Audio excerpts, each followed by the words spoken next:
ओम अज्ञानतिमिरान्धस्य ज्ञानाञ्जनशलाकया चक्षुरुन्मिलितं येन तस्मै श्रीगुरवे नमः।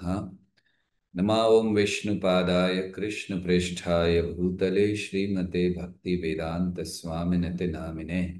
नमस्ते सारस्वती देवे गौरवाणी प्रचारिणे निर्विशेष शून्यवादी पाश्चात्य देश तारिणे।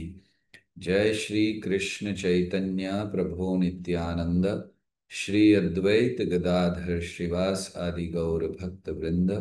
हरे कृष्णा कृष्ण कृष्णा हरे हरे, हरे राम राम राम हरे हरे। हरे कृष्णा से बहुत बहुत धन्यवाद। आप सबका विशेष धन्यवाद। पद्ममाली प्रभु का अवसर देते हैं भगवान का गुणगान और भक्तों का गुणगान करने के लिए। भागवत हम सबके सामने दो रूपों में प्रकट होती है, ग्रंथ और भक्त। तो जैसे हम ग्रंथ पढ़ते हैं, ग्रंथ भागवत की सेवा की जाती है, जैसे हम लोग कहते हैं नित्यम भागवत सेवया। तो ग्रंथ भागवत की सेवा की जाती है उसको श्रवण करके, भक्त भागवत की सेवा की जाती है वपु और वाणी से, और उनके विषय में अधिक से अधिक सुनकर। तो आज कृष्णदास कविराज गोस्वामी के विषय में थोड़ा बहुत चर्चा करेंगे। उनको प्रणाम करते हुए फिर आगे बढ़ेंगे। गौर गोविंद लीलान् विप्रमत्त राजहंसं कृष्णदास प्रभुं वंदे रूपदास्यैक जीवितम्। तो कृष्णदास कविराज गोस्वामी, जिनका प्रमुख ग्रंथ रहा गोविंद लीलामृत, ये गोविंद लीला, सो उनका जो प्राकट्य है उसके विषय में बहुत कम सूचना, उनके परिवार, उनका पहले क्या नाम था इत्यादि। गौड़गनोदेश दीपिका में कहा गया है कि वे कस्तूरी मंजरी, श्री कृष्ण लीला में कस्तूरी मंजरी हैं। और उनके जीवन के विषय में बहुत कम पता है, लेकिन भक्ति सिद्धांत सरस्वती ठाकुर उनके विषय में कुछ लिखते हैं। वे लिखते हैं कि ऐसा प्रतीत होता है कि कृष्णदास कविराज गोस्वामी का जन्म 1452 से 1538 के बीच में कभी हुआ था। अलग अलग वर्णनों से उन्होंने इसको निकाला। वैसे तो उनके माता पिता का नाम बहुत अच्छे तरह से कहीं पर ऐसे मिलता नहीं है, लेकिन कुछ लोगों के द्वारा जब थोड़ा सा शोध किया गया तो उससे ये निकला है कि उनके पिता का नाम भागीरथ था और माता का नाम सुनंदा। और उनके एक भाई भी थे, श्यामदास। तो ये भक्ति सिद्धांत सरस्वती ठाकुर उनके बारे में बताते हैं। और वे कहते हैं कि उनका जन्म झमतापुर गांव है, जो बर्धमान डिस्ट्रिक्ट में आता है, तो वहाँ पर है। आज भी वहाँ उनके जो विग्रह हैं गौर नित्यानंद, उनकी सेवा चल रही है। कृष्णदास कविराज गोस्वामी, इनको नित्यानंद प्रभु की विशेष कृपा प्राप्त हुई। स्वयं कृष्णदास कविराज गोस्वामी लिखते हैं कि क्यों उनको नित्यानंद प्रभु की कृपा प्राप्त हुई। चैतन्य चरितमृत के आदि लीला के 5वें अध्याय में इसका वर्णन करते हैं। सो हुआ ये कि नित्यानंद प्रभु के एक बहुत निकट के संगी थे, जो वहीं रहा करते थे, उसी गांव में। और उनका नाम था मीनकेतन रामदास। तो मीनकेतन रामदास को एक बार कृष्णदास कविराज गोस्वामी ने अपने घर पर संकीर्तन के लिए बुलाया। बहुत ही उन्नत भक्त थे मीनकेतन रामदास। हमेशा भगवान के नामों में डूबे रहना, नित्यानंद प्रभु के नाम में डूबे रहना, वो नित्यानंद प्रभु के संगी थे। और कभी कभी भाव विभोर हो जाते थे कि हाथ में एक आ, मुरली होती थी, बांसुरी, उससे कभी कभी लोगों को मार भी दिया करते थे, कभी किसी को थप्पड़ मार देते थे। भक्त जो थे, वैष्णव जो थे, उनको ये भावों को देखकर बहुत आश्चर्यचकित हो जाते थे। तो जब वे वहां पर आए तो एक ब्राह्मण थे जो भगवान की सेवा में लगे थे, उनका नाम था गुणार्व मिश्रा। गुणार्णव मिश्रा। तो वो वहां सेवा कर रहे थे। उन्होंने जब इनको देखा, मीनकेतन रामदास को, तो उन्हें लगा कि ये इतने उन्नत भक्त नहीं हैं, ये कुछ पागलपन है इनका। ऐसे मानने से बहुत बड़ा एक अपराध जैसा उन्होंने कर लिया। या कहना चाहिए नित्यानंद प्रभु को उन्होंने ज्यादा आ, आदर नहीं दिया। तो जब ये मीनकेतन रामदास ने देखा कि नित्यानंद प्रभु को आदर नहीं दे रहे हैं, तो बहुत क्रोध में आ गए। उन्होंने कहा, एत द्वितीय सुत रोमहर्षण, बलदेव देखी जे न कैले प्रत्युग्धन। तो कहते हैं कि ये तो दूसरा रोमहर्षण हो गया, सुत रोमहर्षण। हम लोग जानते हैं कि जब बलराम जी नैमिषारण्य आए थे तो रोमहर्षण खड़े नहीं हुए थे उनके लिए, बलराम जी ने फिर उनको मार दिया था। तो मीन केतन कहते ये दूसरा सूतरोपहर्षण हो गया, बलदेव देव देखी जे न कैल प्रद्युम्न। बलदेव को देखकर भी ये जो प्रणाम नहीं कर रहा है। तो फिर बाद में जो गुणार्णव मिश्र थे, उनको पता चला, उन्होंने अपनी गलती स्वीकार की, उनको बहुत दुख भी हुआ। और जब सारा उत्सव समाप्त हो गया, सब चले गए, तो मीन केतन रामदास वहां पर थे। तो कविराज गोस्वामी के भाई, उन्होंने उनके साथ वाद विवाद शुरू किया। तो जो उनके भाई थे श्यामदास, उनको चैतन्य महाप्रभु में तो पूरी श्रद्धा थी, लेकिन वही श्रद्धा नित्यानंद प्रभु पे नहीं थी। तो इस तरह जब उन्होंने वाद विवाद किया, स्वीकार नहीं किया, तो कविराज गोस्वामी बाद में वो चले गए। तो कविराज गोस्वामी ने इनको बहुत डांटा। कविराज गोस्वामी ने समझाया, दुई भाई एक तनु समान प्रकाश, नित्यानंद न मान तुम्हार हबे सर्वनाश। कृष्णदास अपने भाई को बोलते हैं कि दुई भाई एक तनु, चैतन्य महाप्रभु नित्यानंद प्रभु एक ही हैं, जैसे कृष्ण और बलराम एक ही हैं। समान प्रकाश, दोनों एक ही तरह के हैं, दोनों भगवान हैं। नित्यानंद न माना तुम्हारे हवे सर्वनाश। अगर नित्यानंद को, प्रभु को नहीं मान रहे हो, तो फिर सर्वनाश होगा। आगे वो कहते हैं, एकित विश्वास अन्य न कर सम्मान, अर्ध कुकुट न्याय तुम्हारे प्रमाण। कि एक का विश्वास कर रहे हो, दूसरे का सम्मान नहीं कर रहे हो, ये अर्ध कुकुट न्याय है। अर्ध कुकुट मतलब जो एक मुर्गी होती है, अगर वो सोने का अंडा दे रही है, तो हमें लगे कि अरे उसका जो पीछे का भाग है वो अच्छा है, आगे का भाग अच्छा नहीं है, काट कर खत्म कर। तो आगे का भाग काट दिया, अंडे भी आना बंद हो गए। तो इस तरह कृष्णदास कविराज गोस्वामी ने अपने भाई को त्याग दिया।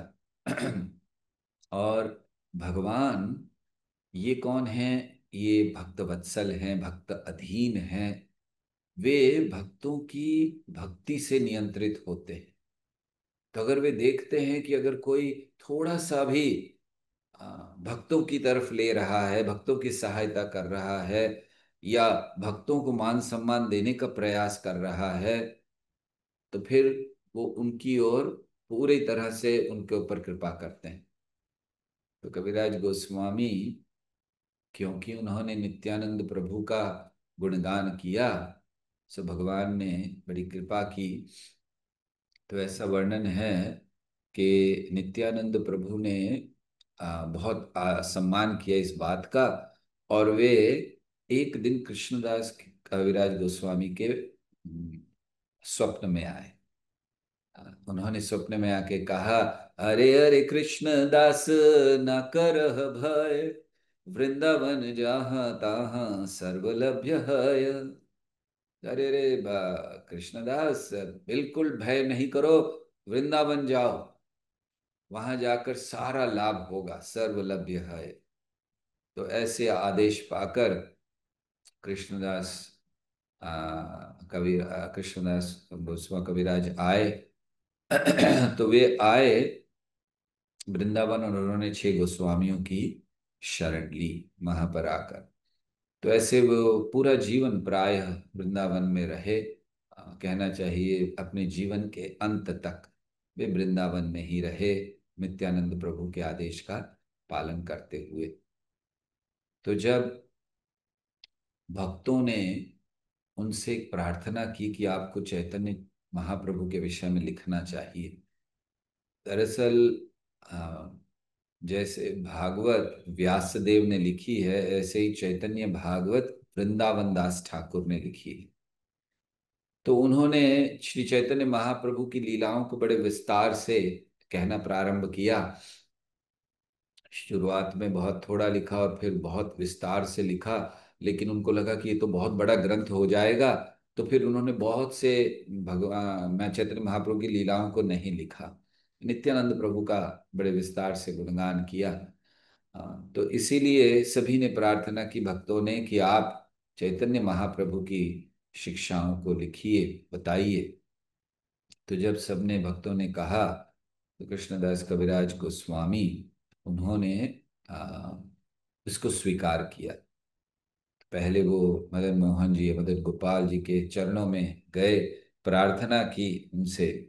और जैसे ही वो गए तो वहाँ वर्णन है कि उनके गले में जो हार था वो गिर गया उनके गले में। तो सब भक्त बहुत प्रसन्न हो गए।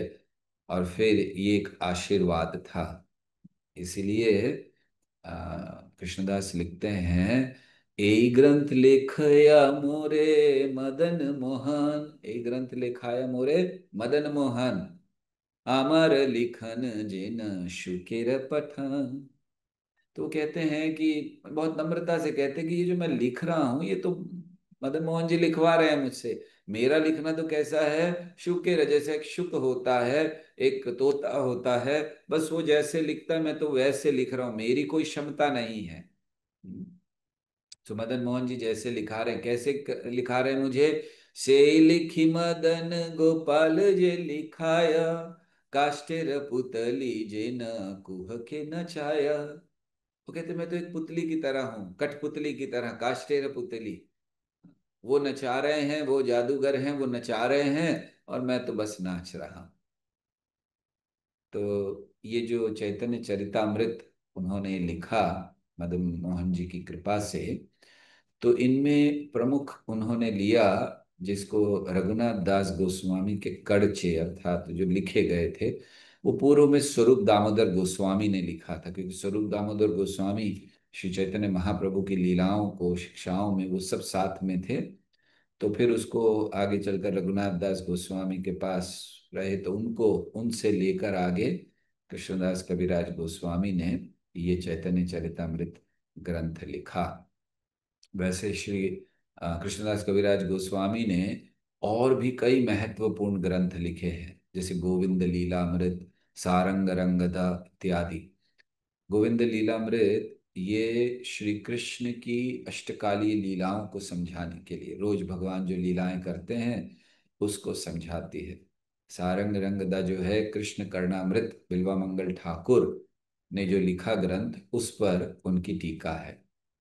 तो श्री ऐसे कहा जाता है कि श्रील जीव गोस्वामी ने जब इन्होंने गोविंद लीलामृत लिखा तो फिर उनको कविराज की पदवी दी। कविराज मतलब जो कविता करने में राजा है, तो इस पदवी को उन्होंने दिया। कृष्णदास कविराज गोस्वामी ने अपनी लीला समाप्त की दामन में ही, और नित्य लीला में श्री श्री राधा कृष्ण की वे प्रवेश कर गए आज के दिवस पर। और इसलिए आज हम लोग उनका स्मरण कर रहे हैं। और जब भी हम लोग स्मरण करें महान भक्तों का, तो उनका स्मरण दो प्रकार से होता है। एक, उनकी जीवन के विषय में, जैसे अभी संक्षेप में हमने उनके जीवन के विषय में सुना। दूसरा, उनके जीवन से हम क्या शिक्षा ले सकते हैं, वो भी उनका स्मरण होता है कि क्या शिक्षाएं उन्होंने दी। तो थोड़ी बहुत शिक्षाएं, जितना समय हम लोगों के पास है, प्रयास करेंगे थोड़ी बहुत शिक्षाओं को उनके जीवन से जो हम सीख सकें। कृष्णदास कविराज गोस्वामी के जीवन से पहली शिक्षा हमें मिलती है कि हमें भक्तों के संग को बहुत महत्व देना चाहिए। तो ये देखिए कि बहुत महत्वपूर्ण होता है भक्तों का संग। एक क्षण भी अगर भक्तों का संग मिलता है तो हमारे जीवन को बदल सकता है।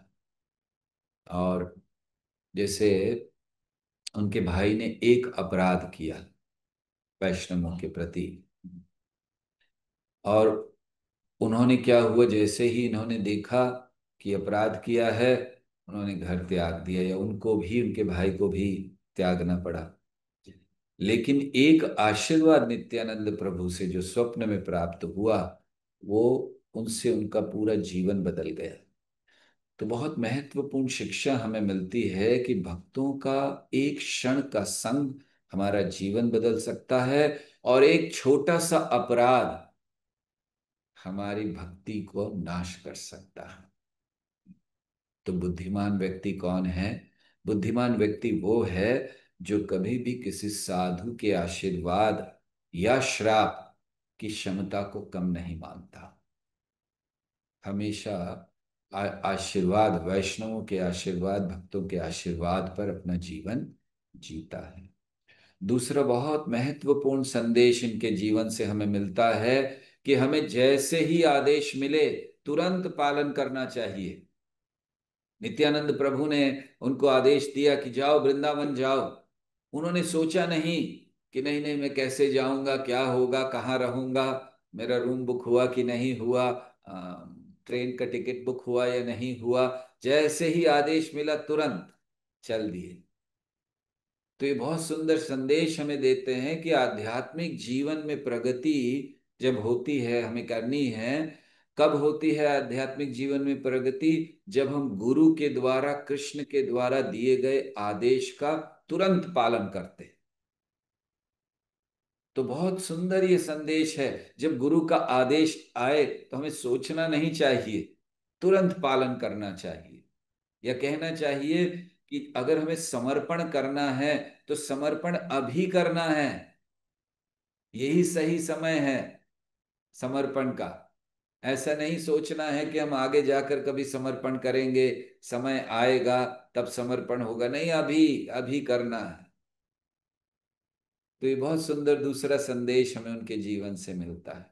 तीसरा बहुत महत्वपूर्ण संदेश वे अपने जीवन से देते हैं, और वो ये कि एक भक्त का आभूषण है नम्रता। वे बारंबार इस चीज को लिखते हैं कि मैं तो एक मल में पड़े हुए कीड़े से भी बेकार, जगाई मधाई से भी मैं पापी हूं। तो इतनी नम्रता है, इसीलिए इतना बड़ा उनको आ, आदर मिला कि उन्होंने चैतन्य चरितामृत को रचा। तो अपने जीवन में इस बात को ध्यान रखिए कि सच्ची महानता ये प्रामाणिक नम्रता से आती है। या कह सकते हैं दूसरे शब्दों में कि जितना हम झुकते हैं उतना हम कृष्ण की नजरों में उठते हैं। तो इसलिए ये बहुत सुंदर संदेश अपने जीवन से वो देते हैं कि एक भक्त का आभूषण है नम्रता। इसीलिए वो कहते हैं कि तृणादपि सुनीचेन इत्यादि श्लोक अपने गले में हमें टांग लेना चाहिए। और एक महत्वपूर्ण संदेश, आज कुछ संदेशों को लेते हैं उनके जीवन से। तो और एक महत्वपूर्ण संदेश उनको वो देते हैं कि जब उन्होंने चैतन्य चरितामृत की रचना की, प्रारंभ किया, तो ऐसा नहीं था कि बहुत अच्छा स्वास्थ्य था, एकदम युवा अवस्था में थे। न, वृद्धावस्था थी, आंखों से ठीक से दिखता नहीं था, कानों से सुनाई नहीं दे रहा था, बहुत कमजोर थे। अ, लेकिन फिर भी उन्होंने गौड़ीय वैष्णवों के लिए इतना बड़ा खजाना प्रस्तुत किया। तो इसके द्वारा क्या संदेश वो दे रहे हैं अपने जीवन से? वो संदेश दे रहे हैं कि भगवान की सेवा, इसके लिए केवल प्रामाणिकता चाहिए। कोई शारीरिक क्षमता नहीं चाहिए कि हमारा शरीर अच्छा होना चाहिए, अब हम बीमार हैं हम ये नहीं कर सकते, शारीरिक क्षमता नहीं चाहिए। भगवान की सेवा प्रामाणिकता पर आश्रित है। तो इसलिए अगर हमारा शरीर कमजोर है लेकिन आत्मा शक्तिशाली है, तो फिर भगवान की कृपा आती है। तो इसलिए एक एक कमजोर शरीर एक एक अच्छे शक्तिशाली आत्मा को रोक नहीं सकता, जिसको कृष्ण की कृपा प्राप्त है।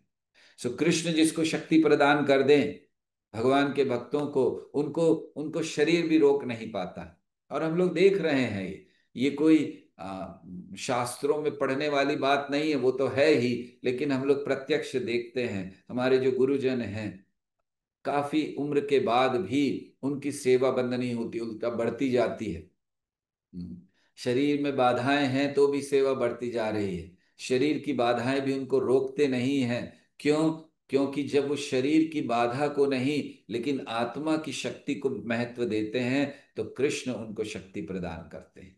और जब कृष्ण शक्ति प्रदान करते हैं, तो फिर वो कृष्ण के लिए बहुत बड़े बड़े कार्य कर सकते हैं। तो इसीलिए कृष्णदास कविराज गोस्वामी दिखलाते हैं कि हमें ये नहीं देखना है कि शरीर बहुत दुर्बल है, शरीर में तकलीफ है, लेकिन हमें आत्मा को शक्ति, आत्मा को बल प्रदान करना है। जैसे हम लोग रोज जप करते हैं, ये आत्मा का बल है। गुरु की वाणी का श्रवण करते हैं, आत्मा को बल दे रहे हैं। गुरु की सेवा करते हैं, आत्मा को बल दे रहे हैं। उनके आदेशों का पालन करते हैं, आत्मा को बल दे रहे हैं। तो ऐसे हमें जब आत्मा को हम बल देते हैं तो कृष्ण की कृपा भी निश्चित आती है। तो इसलिए बहुत सुंदर ये संदेश अपने जीवन से वो हमें दे रहे हैं कि कैसे भक्तों के संग को महत्व दीजिए, गुरु के आदेश को बिना देर किए तुरंत पालन कीजिए, नम्रता को अपना आभूषण बनाइए। और भक्ति में ये मत देखिए कि शरीर कमजोर है, लेकिन आत्मा को बलशाली बनाइए। साथ ही साथ अ, अपने उदाहरण से उन्होंने एक बहुत महत्वपूर्ण संदेश या भक्ति का एक रहस्य हमारे सामने प्रकट किया कि हमें विग्रहों का और वैष्णवों का आश्रय लेना चाहिए। जब उनको कहा गया कि आप चैतन्य चरितामृत लिखिए, तो उन्होंने ये नहीं कहा हाँ अब तो मुझे सब पता है, मैं इतने समय से भक्ति में हूं, स्वयं नित्यानंद प्रभु ने मुझे आदेश दिया था, तो फिर मेरे से श्रेष्ठ कौन हो सकता है। नहीं, उन्होंने सबसे पहले शरण ली, हर एक से प्रार्थना की, हर एक को धन्यवाद दिया। कई ऐसे भक्त भी हैं जिन्होंने कहा था कि मेरा नाम नहीं लिखना। तो उन्होंने लिखा नहीं उनका नाम, लोकनाथ गोस्वामी। तो उन्होंने कहा था कि मैं आशीर्वाद दूंगा, जब उनके पास वो आशीर्वाद के लिए गए तो उन्होंने कहा मैं आशीर्वाद दूंगा लेकिन मेरा नाम कहीं नहीं आना चाहिए। तो जब वो सबको धन्यवाद देते हैं, चैतन्य चरितामृत में भगवान को देते हैं, शत गोस्वामियों को देते हैं, अपने गुरु रघुनाथ दास गोस्वामी को देते हैं, और फिर अंत में लिखते हैं और एक हैं, नाम नहीं लिखते लेकिन और एक हैं जिनसे वो, जिनको वो धन्यवाद देते हैं, जिन्होंने आशीर्वाद दिया, जिनके आशीर्वाद से मैं लिख पा रहा हूं। तो ये समझाते हैं कि हमें हमेशा शरण लेनी चाहिए।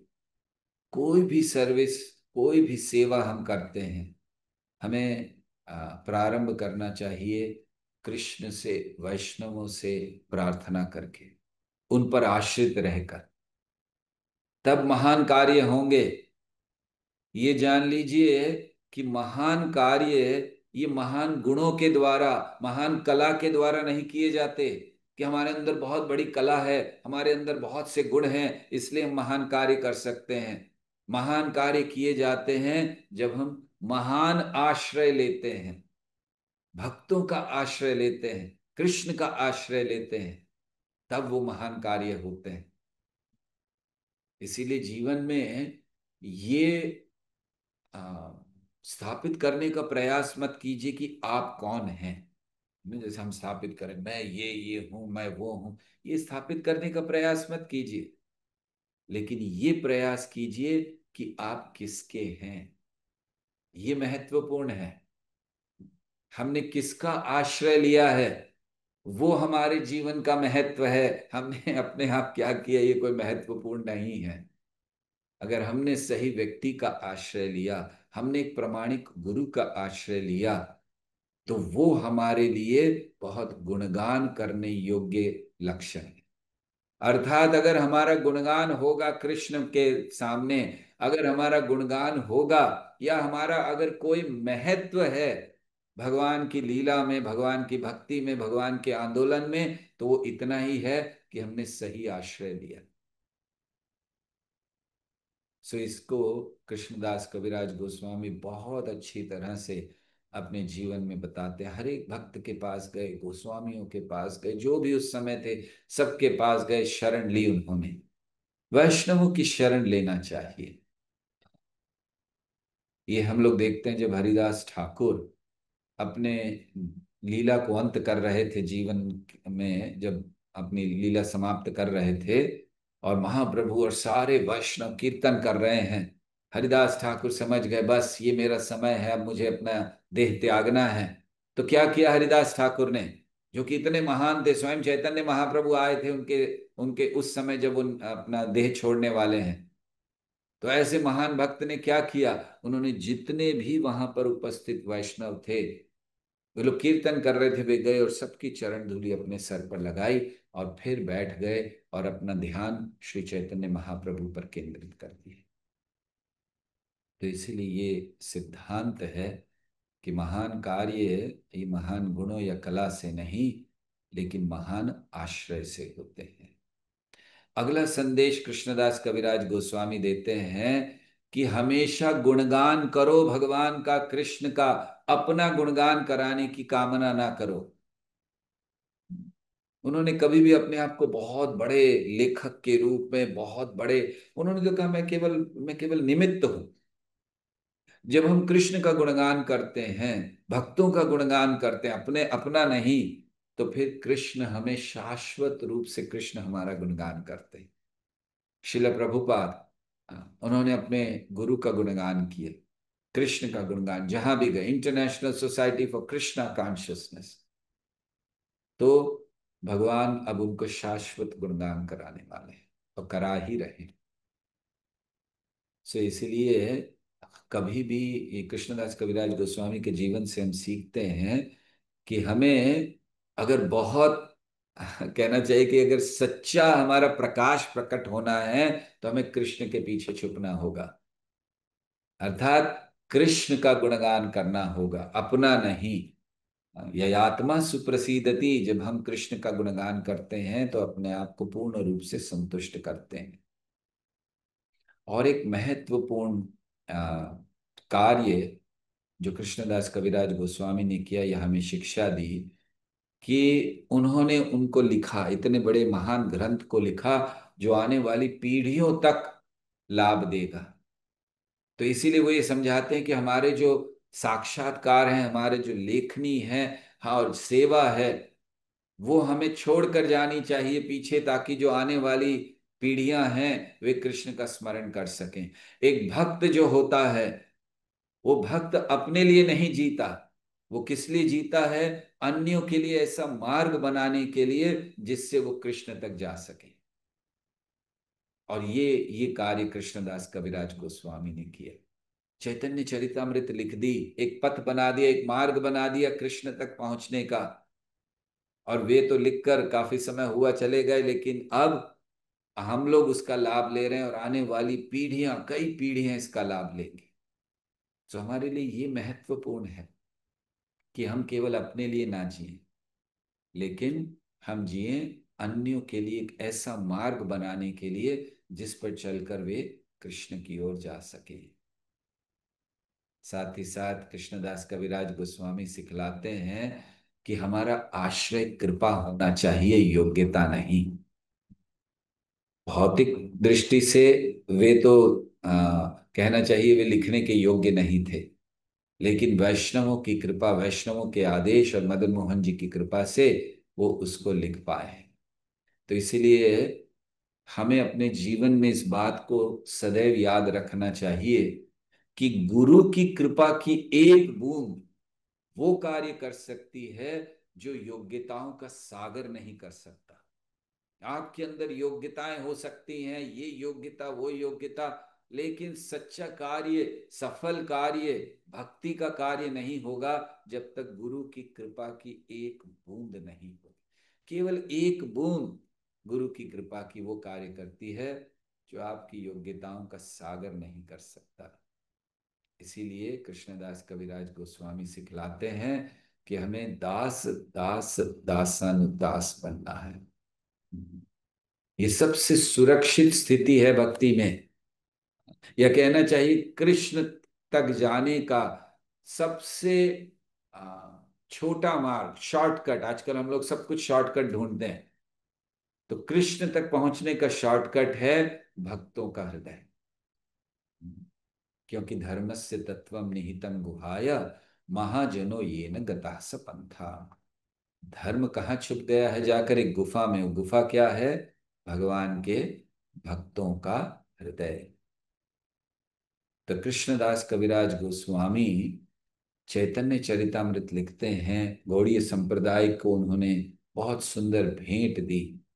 हम सबका भी कर्तव्य होना चाहिए कि हम ऐसी सेवा करें ताकि वो सेवा जो आने वाले समय में लोगों को प्रेरणा दे सके कृष्ण भक्ति की।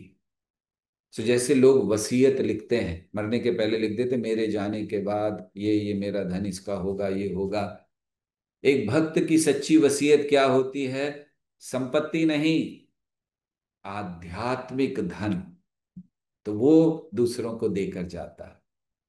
तो कृष्णदास कविराज गोस्वामी हमें अपने उदाहरण से सिखलाते हैं कि नम्रता से कृपा आती है, कृपा से सेवा आती है, और सेवा ये भक्ति की धरोहर अपने पीछे छोड़ जाती है। तो ऐसा जीवन हमारा होना चाहिए, ऐसा जीवन एक भक्त का होना चाहिए जहां वो अपने जीवन में ऐसे कार्य करे जिससे सारे समाज को, आने वाले भक्तों को, सबको लाभ हो और वो सब कृष्ण की ओर बढ़ सके।